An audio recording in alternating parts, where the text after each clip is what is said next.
Selamat berjumpa kembali pemirsa. Kembali lagi bersama SCnews.com, terarah secara aktual.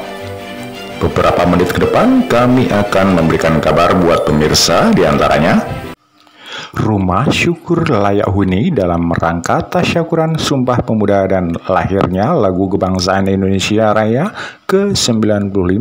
Bukan bedah rumah, tapi bangun rumah layak huni gratis sejumlah 65 unit.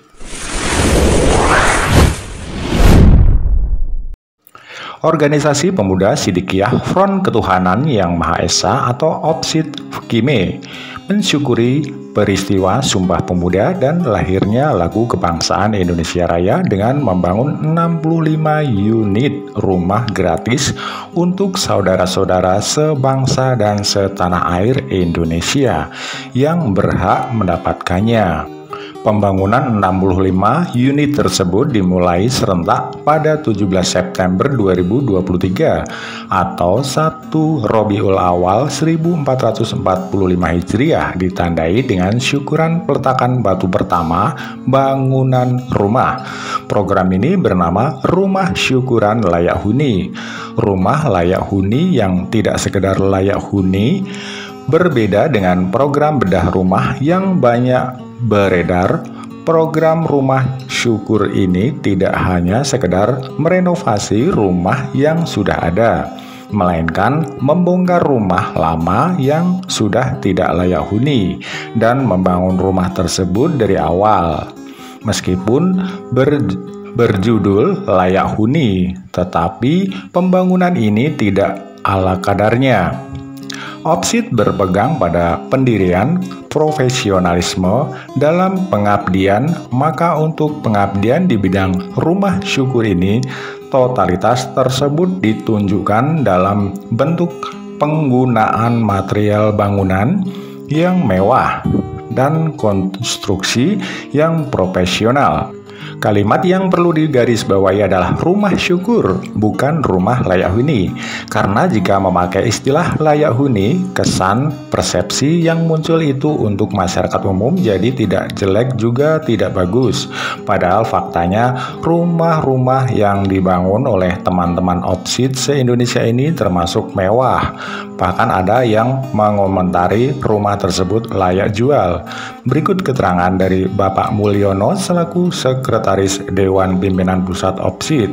Lanjut Bapak Mul mengenai material yang digunakan serta sistem pembangunan sistem rumah syukur. Bangunan rumah ini dikerjakan oleh orang-orang ahli di proyek umum, tidak perlu mikir mana yang terbaik karena hanya mengejar gaji saja. Semangat inilah yang membedakan rumah produk OPSID dan rumah yang dikerjakan oleh perusahaan-perusahaan pemborong. Rasa memberikan yang terbaik itulah yang melatar belakangi pekerjaan teman-teman OPSID sehari-hari. 100% gratis. Pembangunan rumah syukur ini dipersembahkan 100% gratis untuk penerimanya, bukan jenis program yang tidak total dalam membangun rumah sehingga penerima harus merogoh kocek lebih dalam lagi untuk melengkapi kebutuhan rumah. Penerima rumah syukur akan menerima paket lengkap rumah beserta perabotnya, fasilitas air dan listrik, taman di halaman rumah, bahkan pada beberapa kasus penerima juga menerima fasilitas penunjang kesehatannya terkait dengan pemberdayaan ekonomi berdasarkan pengalaman pembangunan rumah syukur sebelumnya. Penerima yang dulu di masyarakat dikenal miskin, mereka mendapatkan subsidi dari pemerintah. Namun setelah rumah berubah menjadi mewah, ada yang akhirnya subsidi tersebut dicabut sehingga merugikan penerima, atau bisa dikatakan rumahnya bagus, rezekinya terputus. Kemudian teman-teman OPSID juga mempertimbangkan dengan memberikan fasilitas kios. Jelas Bapak Mul, salah satu Satu prinsip yang mendasari tindakan ini adalah keinginan kita sebagai bangsa Indonesia untuk menjadi raja di tanah air sendiri. Setiap manusia berhak atas kebutuhan dasar dalam hidup, dan setiap lapisan masyarakat berhak untuk menikmati fasilitas yang dapat menunjang kesehariannya. Meskipun bisa dibilang rumah yang dibangun ini lebih terkesan mewah daripada layak huni, tetapi standar kemewahan ini harusnya inklusif untuk semua golongan, yaitu karena rakyat Indonesia ingin memiliki, menikmati, dan mensyukuri Indonesia seutuhnya. Desain yang berbeda, hal ini yang menjadikan program Rumah Syukur kali ini berbeda dari sebelumnya adalah desain rumah yang mengalami perubahan dan peningkatan dari sebelumnya. Dari tampak depannya saja, Rumah Syukur Opsit yang sebelumnya didominasi warna ungu, kini lebih didominasi warna kuning. Sedangkan dari segi bagian dalam rumahnya juga lebih modern dengan layout yang lebih minimalis dan indah. Rumah ini kita bangun sesuai dengan desain yang ditentukan oleh pusat. Tentu dalam hal ini kita harus melalui petunjuk-petunjuk dari Ketua Umum Mas Beki tentang desain, karena desain ini kita jadikan acuan secara nasional dimanapun pembangunan itu dilakukan. Desain itu walaupun ditentukan dari pusat, tetapi kita membuka ruang penyesuaian dengan daerah. Pertama, kaitannya dengan ukuran rumah dan tanah, kemudian disesuaikan jumlah dan kebutuhan keluarga penerima. Desain secara umum perbedaannya memasukkan rumah warna kuning kenari yang cukup dominan untuk sebelumnya warna ungu terang Bapak Mul.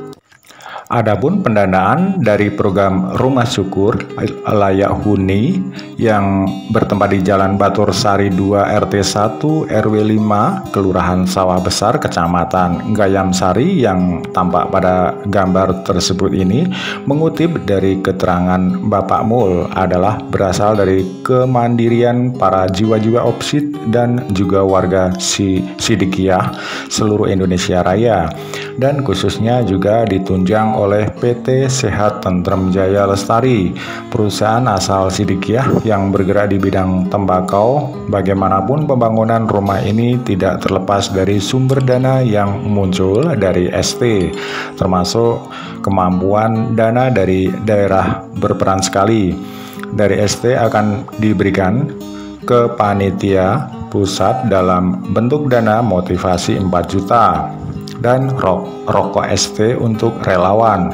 65 unit rumah syukur ini tersebar di berbagai daerah di seluruh Indonesia Raya, dengan mayoritas berada di Jawa Timur yaitu 26 unit, Jateng 10 unit, DIY 4 unit, Jawa Barat 4 unit, DKI Jakarta 4 unit, Banten 1 unit, Lampung 5 unit, Bengkulu 1 unit, Jambi 2 unit, Sumatera Selatan 2 unit, Riau 2 unit, Sumatera Utara 1 unit, dan Kalimantan Timur 1 unit. Terkait hal ini, Bapak Mul juga menerangkan, tahun ini dikatakan paling besar karena jumlah rumah yang dibangun mencapai 65 unit.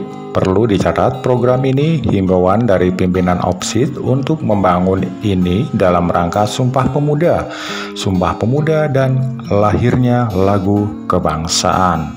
Waktu yang relatif singkat untuk pembangunan yaitu 40 hari, dan persiapannya yang juga singkat menjadikan jiwa-jiwa Opsit harus bergerak cepat. Pada tanggal 30 September 2023 di acara kunjungan S3 Mursyid Thorikoh Sidikiyah Indonesia ke Mojokerto, sang mursyid dalam pitutur luhurnya juga menyatakan bahwa Opsit akan membangun sejumlah 50 unit rumah syukur, dan pada realisasinya jiwa-jiwa Opsit menyatakan kesanggupan untuk membangun 65 unit. Pada pitutur luhur saat itu, sang mursyid juga menjelaskan bahwa Sumpah Pemuda adalah nikmat besar yang harus disyukuri terutama oleh pemuda Sidikiyah, dan perbedaan tema acara juga menjadi poin yang harus tekankan, di mana sebelumnya hanya peristiwa Sumpah Pemuda yang ditasyakuri, tapi untuk tahun ini juga mentasyakuri lahirnya lagu kebangsaan Indonesia Raya. Kedua peristiwa penting itu terjadi pada Kongres Pemuda kedua 28 Oktober 1928. Bisa disimpulkan tasyakuran Sumpah Pemuda dan lahirnya lagu kebangsaan Indonesia Raya kali ini adalah momen penting bagi OPSID dan dalam sejarah OPSID itu sendiri.